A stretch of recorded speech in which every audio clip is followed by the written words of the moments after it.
فيمن عافيت وتولنا فيمن توليت وبارك لنا فيما أعطيت وقنا شر ما قضيت فإنك تقضي ولا يقضى عليك إنه لا يذل من واليت ولا يعز من عاديت تباركت ربنا وتعاليت اللهم اغفر لنا وللمؤمنين والمؤمنات والمسلمين والمسلمات وألف بين قلوبهم وأصلحهم وأصلح ذات بينهم اللهم انصرهم على عدوك وعدوهم اللهم انصرهم على عدوك وعدوهم في فلسطين اللهم ارحم المستضعفين من المؤمنين في فلسطين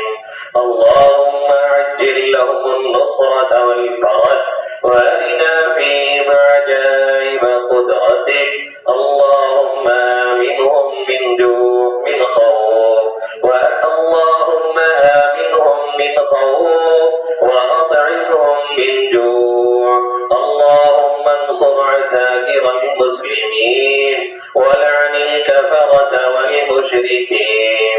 الذين يصدون عن سبيلك ويكذبون رسلك ويقاتلون أولياءك اللهم خالف بين كلمتهم اللهم خالف بين كلمتهم وشتت شملهم ومزق جمعهم واحرق بيوتهم ودمر ديارهم وامحو آثارهم واقطع دابرهم اللهم إنا نجعلك في نحورهم ونعوذ بك من شرورهم اللهم إنا نجعلك في نحورهم ونعوذ بك من شرورهم وأنزل بهم بأسك الذي لا ترده عن القوم المجرمين